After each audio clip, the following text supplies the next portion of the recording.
Chipped ham and football, that's what Pittsburgh does. What's up, everybody? Welcome back to another edition of the show. Brian Batko with you from the Pittsburgh Post-Gazette, as always, brought to you by Pella. No better place to get new windows and doors installed in your home than Pella. They can help you save on energy costs year-round. Schedule a free in-home consultation with your local Pella windows and doors to find the right product for your home and your budget. Give them a call at 866-593-1560 to discuss your project further. That's 866-593-1560 to get started planning on your new windows and doors installation with Pella Windows and Doors of Pittsburgh. Windows closing, doors opening for NFL players all around the league. Today, it's cut down day, so we've got a special show with you for you with Bob Pompeani, a Pittsburgh media legend of KDKA, also the Steelers preseason broadcaster. So we're going to get into discussing who did and didn't make the Steelers' initial 53-man roster. Obviously, it's a fluid situation from now until week one in Atlanta. Guys who are on the team now could be left out in the cold. Guys who have been released by other teams could make their way here. Trades could still happen as well. We've seen Omar Khan willing to do that this time of year at the end of August. But at least for right now, we know the culmination of all those battles for depth chart spots in Latrobe. And since they got back to the UPMC Rooney Sports Complex on the south side, nobody better to go through it with us than a man who quite literally at least is tied for having seen the most amount of Steelers preseason football in 2024, Bob Pompeani. We will talk to Bob right here when we come back on Chipped Ham and Football.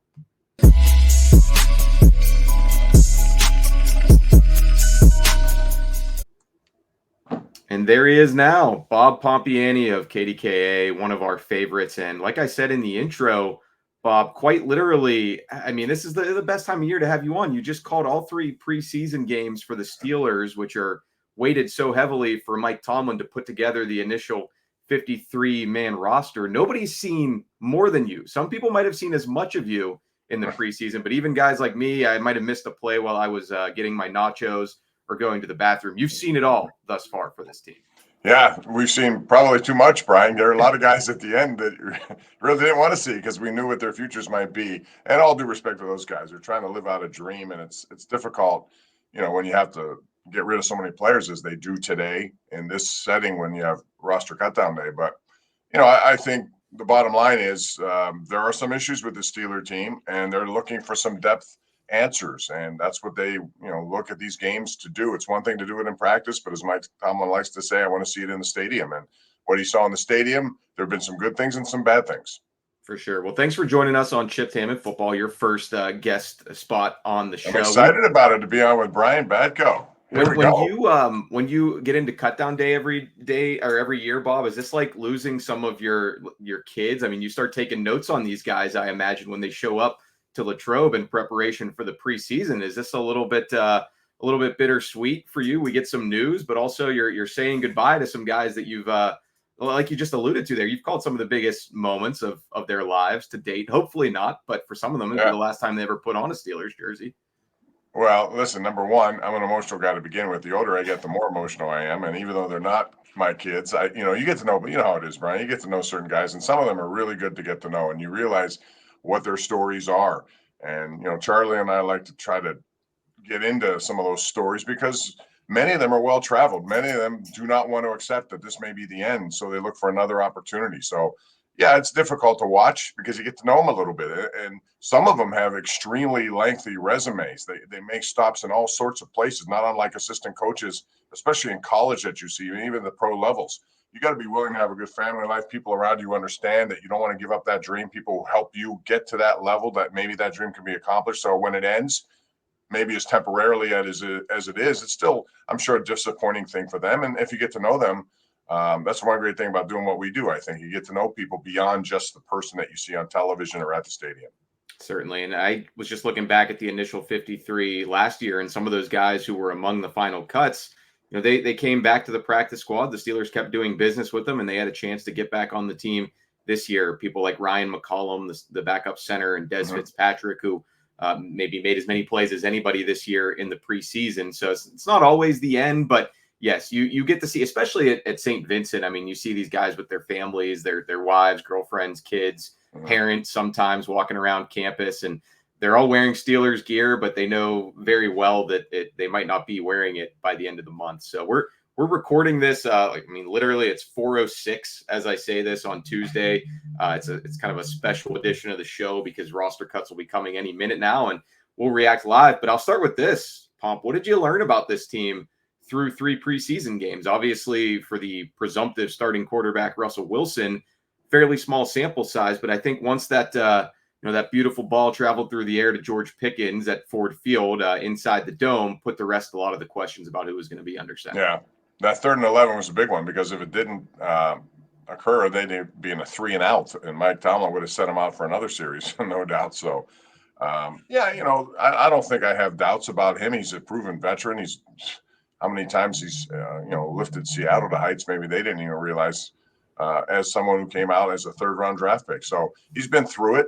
I think if you watch that play specifically, you'll see him go through his reads. And that's one of the things about a veteran quarterback. He knows to stand in the pocket. He goes from right to left until he finally located George Pickens. So, to me, the key here is the offensive line. You ask about what to be concerned about. Well, that to me is a big concern because I find it interesting that the Steelers have chosen number 1 picks the last 2 years, tackles. Tackle is a big position in the NFL. It's one of the highest paid positions, one of the most important. And yet both of those guys don't seem to be playing on the left side. They've been playing on the right side when they get in there. So that and the fact that all of a sudden depth is tested. They were pretty fortunate, I thought, Brian, last year. They didn't have many significant injuries to their offensive line. And already Nate Herbert's gone. That puts a lot of pressure on Frazier. He looks, and I'm sure watching him, he looks ready to do this. However, you're one injury away from who knows what. Is it McCollum? Is it McCormick? Who becomes the next center if they need one? Is Mason Cole still available? Would they ever go back to that? I don't know. Depth is such a big thing in the NFL, so that's an issue to me. I think their defensive line. I got into this the other day with a bunch of people who said it's not a good. I think their defensive line is actually in a good spot. I thought Loudermilk, performed well. I thought Leal showed what he can do. As a guy who lost some weight and rededicated himself. I thought it was, Benton looks like he's going to be the real deal if Hayward and Ogunjobi are healthy. Along with, I don't know if Dean Lowry is going to make this roster as we speak here. He's a veteran they brought in. I think they liked him a lot. Montravius Adams has begun. That's a good position for me. I have more concerns with the outside cornerback depth than I do a defensive line. Yeah, I'm with you on the D line, Bob. I think the issue that I would have with that is the star power at the top is going to require a little bit. It's going to need you need Cam Hayward to hang on for a little bit longer and bounce back. You need Keanu Benton to take that next step. But I think at this point, one thing I did learn in the preseason is that coming into it, I was like, I don't know who's going to be the bigger year 2 breakout guy, Joey Porter Jr. or Keanu Benton. Nothing against Joey, but I think I've had Keanu pull ahead in that race for me personally. And yeah, if Larry Ogunjobi can stay healthy and just kind of, be that role player that he's been for some really good teams, then I think they've got some guys to fill in around them and rotate through. But yeah, really right now as we sit, the reason this roster may not have been announced, they could be trying to make some moves in the secondary, trying to tweak some things, both at inside corner. I talked to Cam Sutton today as he was coming off the practice field. He's about to be away from the team for a month when he's put on the reserve suspended list. He gives you some peace of mind, but that's not until he comes back. Until then, it's going to be Beanie Bishop, Thomas Graham, or an unknown player from the outside right now who's essentially a starter in this defense, because while the Steelers still, they play their 3-4 more than most teams, their front seven. Every team at this stage in the NFL is, they've got at least 5 defensive backs out there the majority of the time. There's no question. And other, you talk about injuries and things that have happened. And what can you trust an undrafted guy, a young kid, to do that job? I think they like Beanie Bishop, but there are guys out there. And again, I'll bring up an old Steeler name, and Patrick Peterson. Can he play slot if need be? Would they even consider that? Or do they want to just go in there are going to be a lot of guys who are going to be available. I think Omar Khan has a lot going on there, not just in the trade. You often deal with a position of strength. The defensive line is one right now. Loudermilk may be a candidate for somebody if they want somebody to come in, and he's playing for a contract. I think he should be highly motivated this year. So maybe you can use that strength to acquire something that is now a weakness for this team. So there's a lot of moving parts at this point, and until we see the final list, it's going to be a lot of just trying to anticipate what they might do as opposed to what they end up willing to do. Yeah, and putting it in flux is sort of a lot that we didn't get to learn about this team through the 3 exhibition games because of injuries. I mean, we mentioned Troy Fautanu, the first rounder, going down early in the preseason opener. Third round pick Roman Wilson didn't even make it to the preseason. Yeah. He goes down the first day in pads in practice, and geez, beyond him, even the 6th round picks, Logan Lee and Ryan Watts, I mean, they didn't make it out unscathed. And even the top undrafted guy, I think Beanie Bishop, hit a little bit of a snag. So, I mean, it's certainly better than leaving preseason with established starters nursing injuries or, God forbid, out for the season, any season-ending things. But there are still some players with something to prove, and at least there's going to have to be a bit of a leap of faith from the coaching staff to throw some of those guys out there week 1 in Atlanta. It's not like your season hinges on the result of your season opener, but we all know from the moment we saw this schedule in mid-May, it's going to behoove the Steelers to get off to a good start before they start going through the ringer down the stretch. Yeah, and 3 out of 4 on the road to start, so that's never easy. But if they can navigate through that, that'll give them some cushion, as the season moves on. But the cornerback you brought up, Joey Porter Jr., I expect him to be very good. I'm not so sure opposite. I know Dante Jackson is a veteran; he's a guy who can help. But is there someone out? Corey Trice looked good in that last game. He got a little dinged up. But if he could make a big leap in this second year, which is actually, I guess, his first, that would be big because he's a big kind of guy, very similar to Joey Porter Jr. and what he can do before he got, all these injuries he's had to deal with the ACL department. But they need guys like that to make plays on a regular basis, especially in down and distance situations. You have a chance to make a turnover. Minka Fitzpatrick, hopefully we'll get someone back there who can help him out so that he can become the Minka he was a couple of years ago. They didn't get much in terms of turnovers from him last year, and that's not exactly what Minka Fitzpatrick is all about. It's about making big plays in big time. So there are a lot of moving parts. Like I said, I think this defense will be fine. I just hope the offense is capable of scoring enough points, to deal with some of this, because you're going to have to score more than what they did last year on a regular basis to win football games, especially on the road. Yeah, and the quarterback play is going to be huge. The offensive line configuration is going to be huge for that. We just heard from Broderick Jones today as he came off the practice field that, as far as he knows, he's sticking at right tackle for the moment. I mean, that's where he's working. Our mutual pal, my beat partner, Ray Fittipaldo, asked him point blank, when is the last time you practiced at left tackle? And Broderick was kind of like trying, you could see the gears turning in his head a little bit while he thought about his answer. And he's like, honestly, I take some sets like before practice just to rep it out. But no, it's been a while because Troy Fautanu's trying to get back. So yeah, I mean, that kind of puts both of it puts everybody except Dan Moore behind the 8 ball. Dan Moore is about as settled could be, at least for now. So we'll see how that position plays out. But yeah, I would say it was not an ideal preseason for figuring out that triangle at tackle. And really, it was one of the most prominent storylines for this team the night that they took Troy Fautanu in the first round and knew they'd probably be switching him from the left to the right side in the NFL.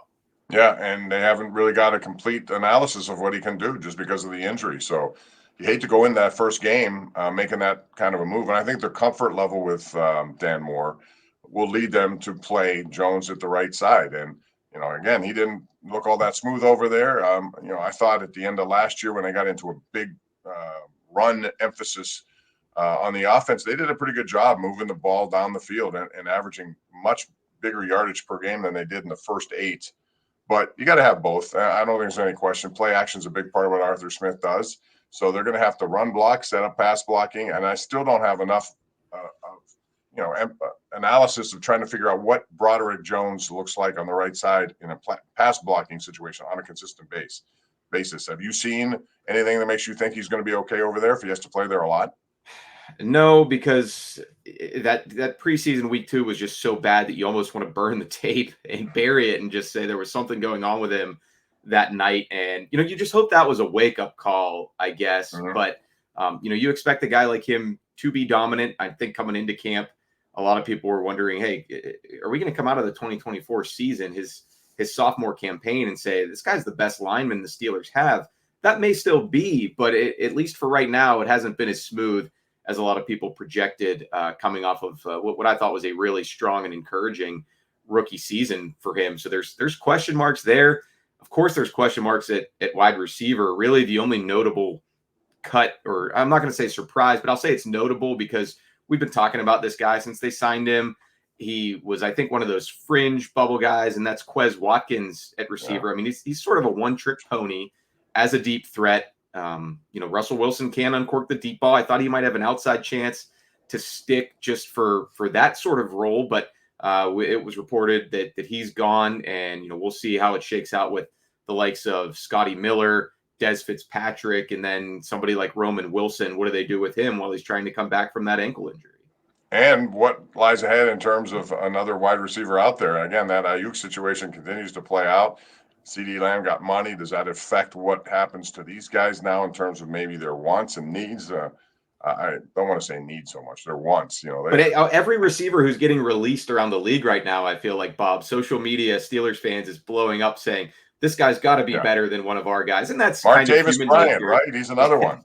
Yeah, that's human nature for fans, I think. It's like, all right, we've been watching, reading, and hearing about some of these sort of middle tier receivers. Let's take a shot on someone from another roster. But obviously it's never that simple because these guys aren't making it with their current teams who have been watching them for a month and some change. So Omar Khan, he's got an equation to figure out there. And I actually thought, maybe more so in practices than the preseason games, I wasn't disappointed by the likes of Van Jefferson or Scotty Miller or Des Fitzpatrick. Right. I mean, they're not names that move the meter, but I feel like those three at least did pretty much everything that was asked of them. And we haven't seen Rowan Wilson. We expect him to be somebody who can come in. He played for a team that was, kind of a pro offense, and he was the go-to guy for J.J. McCarthy. So there's a lot to be said for that. But, yeah, I mean, Des Fitzpatrick I thought had a very good, preseason. He went down the field. He made plays when called upon. Quez Watkins is out maybe because of his fumble. We know what he can do. Like you said, in Philly, he was a good down-the-field kind of guy, which I thought they still need opposite George Pickens. But the other guys are reliable, but is that good enough? Is that good enough to take pressure away from a guy like Pickens? Or does Freiermuth have to be that man to do it? Or is it a screen game using the backs?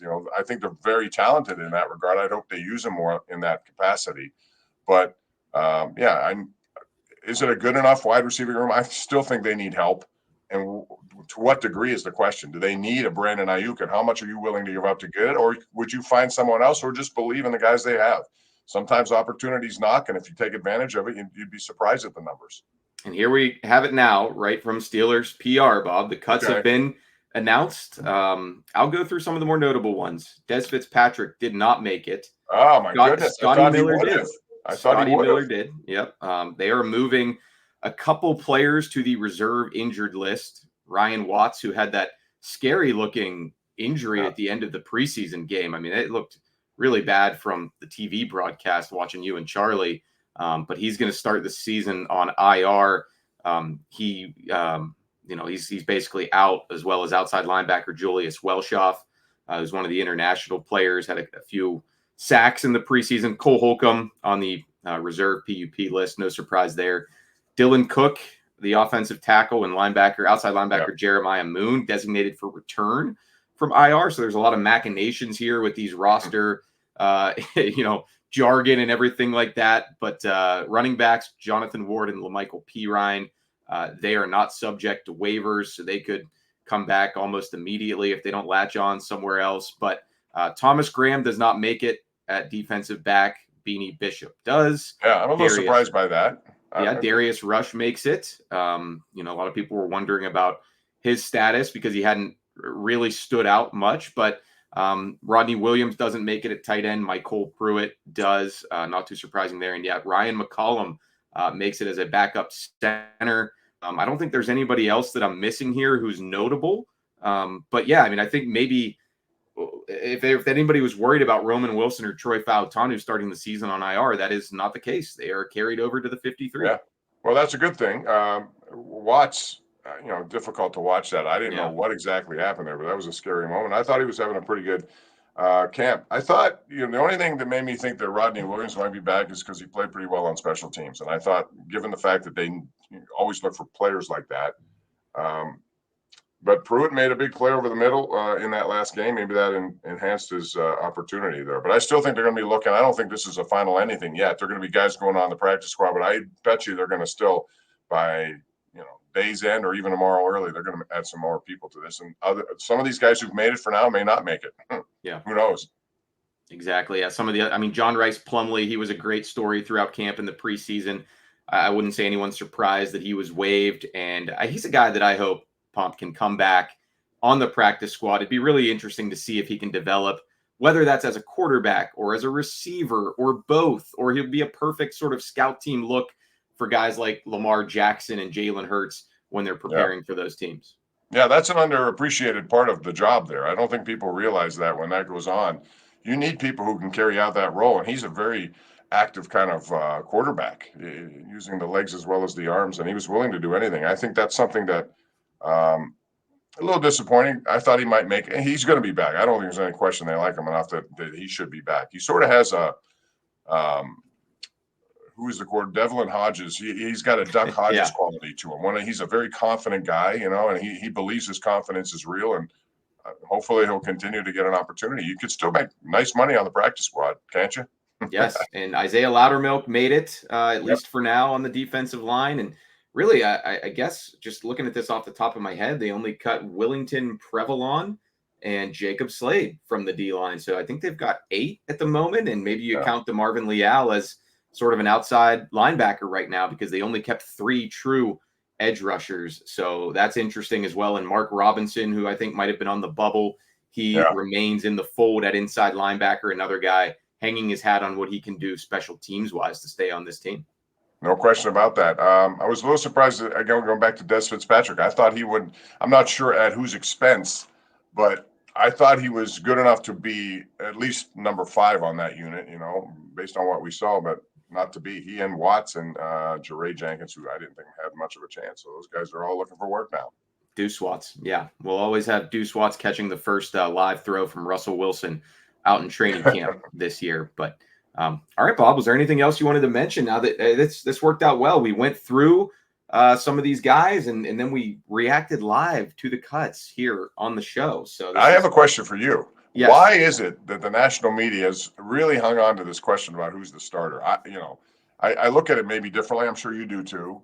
What I see is what I see, and I don't think Russell Wilson was ever in danger of not being the starter here, although a lot of people maybe think should this team go in a different direction with Justin Fields. But I never thought there was much of a competition, even though it seems like Mike Tomlin was stoking that a little bit.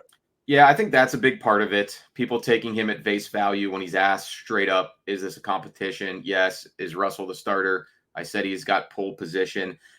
I will say this, though, Bob, and I never was going to bet on the Justin Fields horse to win this race, but I did think with the ominous calf injury to start all of training camp for Russ, especially at his age at 35, and with Fields having some wow plays at times in Latrobe, he is a hard guy to it's easy to be enamored with him and all the physical traits and the abilities. And he's somebody who can make a couple plays that you shake your head. And then he makes one like he did in the second game against the Bills, bouncing off a tackle and finding Des Fitzpatrick once again downfield. I mean, it's the stuff that you can't teach that I think is going to keep him around for a long time. There's if it doesn't work out with the Steelers, somebody else will probably take a chance on all the tangibles. And you just hope for him, whether it's here or elsewhere, the intangibles come around too, and the opportunity meets all the God-given gifts that he's got. So that's why I think the door may have been cracked ever so slightly. Mike Tomlin may have been keeping just the slightest bit of an open mind on that. But yeah, I think from the very start, he had extremely little margin for error and didn't knock the ball out of the park when he got his chances. And Russ, with his resume and all the talk that there was when they signed him, and certainly being on the same page with the organization, I think he had on the flip side, he had very little that he had to show or prove to get that job from Tom. Yeah, that's what I thought all along with it. And I still think Justin Fields will be used in some capacity. I think it'd be crazy not to use him because of the talent you described. So there's going to be a role for him, and you just don't know how it's going. We saw so many injuries last year. You got to have people. And I know they like what they have in him, but I always thought Russell was going to be the starter. So it's off to Atlanta, I guess, and we'll see what happens if there are going to be more of these kind of moves here in the next couple of days. And I'm surprised how long the Ayuk situation has gone on, although I do know that they have Trent Williams to worry about. They have next year Purdy to worry about. They have a lot of money due here. So And I don't know, is Deebo Samuel also one of those guys who's due for something? No, I think they're in good shape with Deebo. But, I mean, you talk about, we mentioned the Steelers and their first-round pick, Troy Fautanu. The 49ers haven't been able to see much from theirs. Ricky Pearsall, right, wide receiver from Florida, because he's got a lingering, bothersome shoulder that is holding him out and not giving them really a chance to see how he'd fit in their offense from the jump. So, injuries are universal across the board. It's not just hitting the Steelers.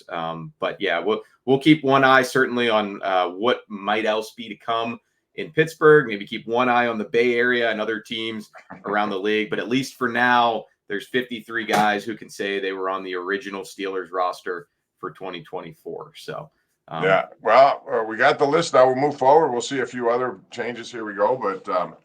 Overall, it should be a very interesting season. It's a tough division they reside in, so they're going to have to do some work, especially head to head. But Brian last year 5-1. I wouldn't have thought they'd go 5-1 head to head in their division, but they did. So yeah, they always find a way to scratch and claw to about 500 or better, and more often than not a playoff spot as well. Bob, thanks. This was great. We'll have to do this again sometime. Really appreciate you taking the time for us. Ray Fittipaldo and Chris Carter will be back on the North Shore Drive Wednesday morning to sift through some more of this roster news and fallout. Yes, absolutely. For Bob Pompeani, I'm Brian Batko. Thanks for finding the Chip Tam and Football Show on the Post-Gazette Podcast Network. We'll talk to you later this week.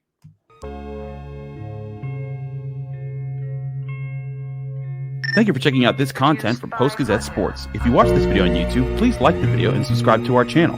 For all of the sports coverage the Post-Gazette has to offer, visit post-gazette.com.